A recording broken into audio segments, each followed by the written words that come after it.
On June 18, 1815, the fate of a continent hung in the balance. The man responsible for saving Europe was Arthur Wellesley, the Duke of Wellington. But beside him, a silent four-legged partner defied exhaustion, fear, and Napoleon himself. For 17 grueling hours, from dawn until the last desperate French charge, this horse carried the Duke across 9 miles of carnage. He stood steady as the Duke directed the defense against Napoleon's feared cavalry. When the battle was finally won, the exhausted Duke dismounted. But the horse? He still had fire left. He delivered a powerful kick, narrowly missing his victorious rider. A final, defiant gesture of boundless, untiring energy. This is not just a battle story. This is the true story of Copenhagen, born on a battlefield, raised to race, and destined to become the single most famous warhorse in British history. To understand Copenhagen's extraordinary stamina, we must start with his impeccable bloodline. He was foaled in 1809. His sire was the renowned Meteor, and his dam was Lady Catherine, a mare known for her incredible endurance. Most thoroughbreds are born in quiet stables. Copenhagen was born into the violence of war. His dam, Lady Catherine, was not in England when she gave birth. She was serving as a working charger with the army in Portugal, fighting the French in the Peninsular War. Imagine the scene. A battlefield camp, the distant sound of muskets, the commotion of military life, and the birth of a tiny chestnut foal. He was born with the scent of gunpowder already in his nostrils. He was named for a recent naval victory, the Battle of Copenhagen, an act of defiance that secured British control of the seas, a name steeped in triumph for a horse destined for land warfare. Copenhagen began his life on the racing circuit. He was fast, yes, but he wasn't a champion sprinter. He showed incredible stamina, but lacked the sheer burst needed for top racing prizes. What was a weakness on the track would become his greatest strength on the battlefield. A racehorse carries a light jockey for 2 minutes. A warhorse carries a fully equipped man for a full day. Copenhagen's compact, powerful frame and boundless stamina were perfectly suited for this new, heavier burden. After his modest racing career, he was purchased by Sir Charles Vane, who brought him to the war in the Iberian Peninsula. It was here, in 1813, that the Duke of Wellington noticed the spirited chestnut. Wellington was a notoriously hard rider. He needed horses of exceptional strength and nerve. He bought Copenhagen from Vane for the considerable sum of 400 guineas. From that moment, Copenhagen entered the Duke's highly selective string of mounts, becoming his trusted partner in the final, punishing campaigns against the French in Spain. Copenhagen was now battle-hardened, tested, and ready.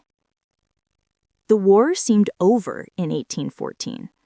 Napoleon was exiled, and Copenhagen enjoyed a brief peaceful retirement in England. But the peace was shattered in February 1815. Napoleon escaped Elba, and the 100 Days began. Europe mobilized with frantic haste. Wellington was rushed to command the Allied forces in the Netherlands. He knew the decisive battle was imminent, and he had to choose the single most reliable mount from his stable. This was not a sentimental decision. This was life or death.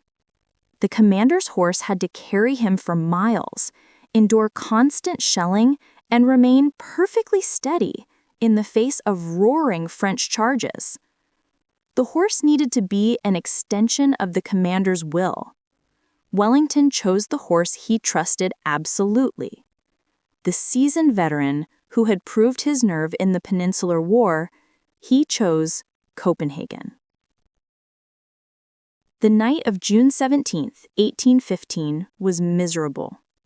Torrential rain turned the fields near the village of Waterloo into a treacherous, muddy quagmire. This saturated ground was a severe handicap for both sides, but it was particularly exhausting for a charger, forcing him to fight the suction of the mud with every single step. On the morning of June 18th, before 6 a.m., Wellington was in the saddle. He was small for a charger, barely 15 hands, but he was compact and focused. From that moment on, Copenhagen became the vital engine of the Allied command. Wellington had to ride constantly. He was his own messenger, riding the length of the 9-mile Allied line to assess the French positions, plug defensive gaps, and personally inspire his wavering troops. Without Copenhagen's ability to move quickly and endure, the Duke could not have commanded the battle effectively. The battle opened around 11:30 a.m. From the start, Copenhagen was in the thick of it. Throughout the early afternoon, French artillery relentlessly pounded the Allied line. Wellington, and therefore Copenhagen, was a primary target. A commander on horseback is the most visible thing on the battlefield. Copenhagen was forced to stand within yards of exploding cannonballs that tore up the earth. Accounts tell of staff officers and aides being killed or severely wounded right next to the Duke, yet Copenhagen held firm. His exceptional nerve allowed the Duke to remain focused and calm under the most extreme pressure. The Duke later remarked that the safety of his life lay not in dodging the shot, but in relying on the steadiness of his horse. A skittish horse would have thrown its rider or bolted into danger. Copenhagen remained resolute. The climax of the day arrived in the late afternoon.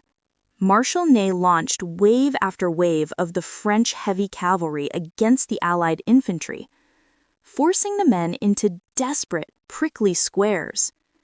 This was perhaps Copenhagen's greatest test. Wellington often rode right up to these squares, standing just outside the bayonet points, issuing orders and commanding the squares to hold. Imagine the noise, the roar of 12,000 hooves, the clatter of sabers against muskets, the desperate cries of men. It was pure chaos. Yet the horse stood perfectly still, allowing the Duke to direct the defense. He was not a horse of war. He was a horse of command. This was an effort far beyond any race, far beyond the strength of a typical military mount.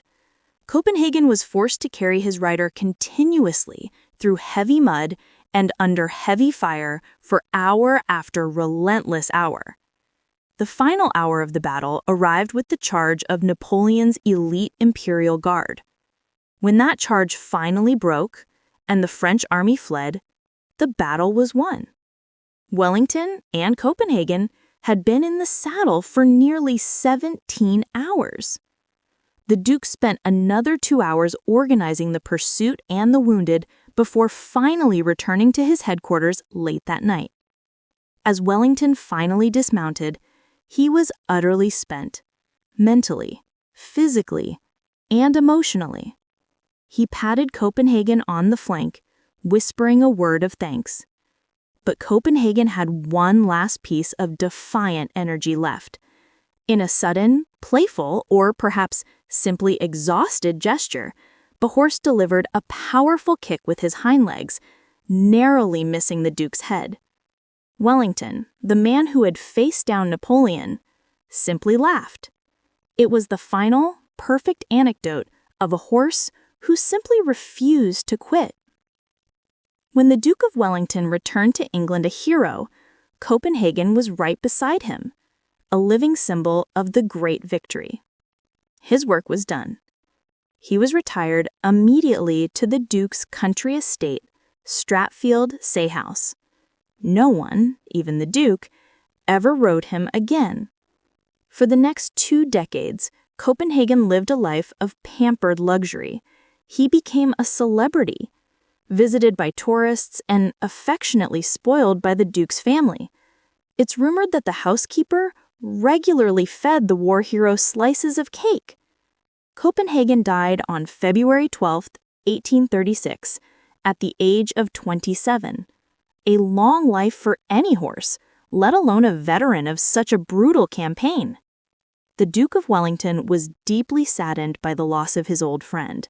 He ordered that Copenhagen be buried with full military honors on the estate grounds. His grave, marked by a simple inscription, remains a site of pilgrimage today. The story of Copenhagen is a timeless reminder.